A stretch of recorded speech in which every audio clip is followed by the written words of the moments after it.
Hi అండి, అందరికీ నమస్కారం. తిరుమలలో మనం దేవుడి ప్రసాదంగా తింటాం కదండి వడ. ఆ వడ నేను ఇంట్లో ట్రై చేశాను. చాలా బాగుంది. మీరు ఖచ్చితంగా ట్రై చేయండి. మినపగుళ్ళు ఉంటాయి కదండి, అవి మనం 8 అవర్స్ నానబెట్టుకోవాలి. తర్వాత మనం ఒక డ్రై క్లాత్లో వేసుకుంటే ఇంకా బెస్ట్. నేను బొరకల గిన్నెలో వేసుకున్నాను. డ్రై క్లాత్లో వేసేసి మనం పూర్తిగా అవి డ్రై అయిపోయేదాకా ఉంచి అలా కొట్టుకోవాలి. మరీ మెత్తగా కొట్టుకోకుండా పలుకుగా కొట్టుకోవాలి. దాంట్లో ఇప్పుడు మనము pepper 2 table spoons pepper, 2 table spoon జీలకర్ర, సరిపడా ఉప్పు, కల్లుప్పు వేసేసి మెత్తగా మిక్సీ పట్టుకుందాము. ఆ పౌడర్ని మనం ఏదైతే మిశ్రమం ఇట్లా అది పిండి కొట్టుకున్నాం కదండి, దాంతో ఈ మిశ్రమాన్ని వేసేసుకుందాము. ఈ పొడిని వేసి దీన్ని కూడా బాగా కలియపెట్టిద్దాము. ఎగ్జాక్ట్ తిరుమలలో వచ్చే విధంగానే వడ అయితే రాదండి. మనం నూనెలో వేయించుకుంటాము, అక్కడ నేతిలో వేయించారు కాబట్టి.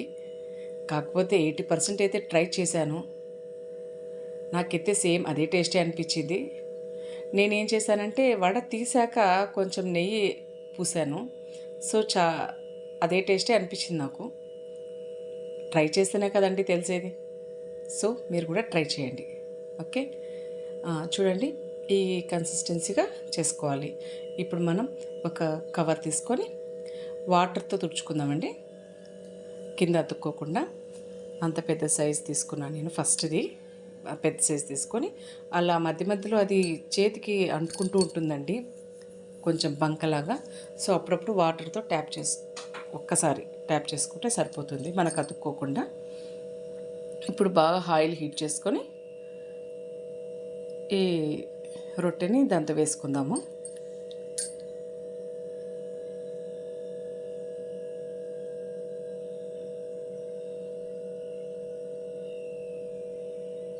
ఫస్ట్ది నాకు కొంచెం కష్టమైందండి, కొంచెం పెద్దగా చేసుకున్నాను కదా.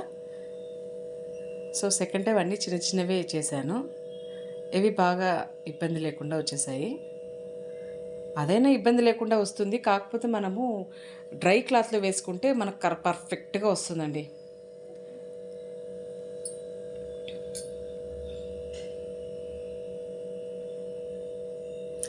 ఇంకొకటి స్టెప్ అండి, ఇది మీడియంలోనే ఫ్రై అవ్వాలి. మీడియంలో ఫ్రై అయితేనే నీకు ఆ టేస్ట్ వస్తుంది. మనం హై ఫ్లేమ్ అయితే పెట్టకూడదు, మీడియం ఫ్లేమ్లోనే మనము కాల్చుకోవాలి. నాకైతే మినిమం 1.5 అవర్ పట్టిందండి.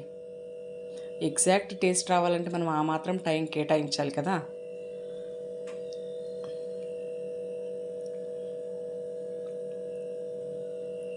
నాకైతే పర్ఫెక్ట్ అదే టేస్ట్ అనిపించింది. మీరు కూడా ఖచ్చితంగా ట్రై చేసి ఎలా వచ్చాయో నాకు మెసేజ్ చేయండి. ఓకే,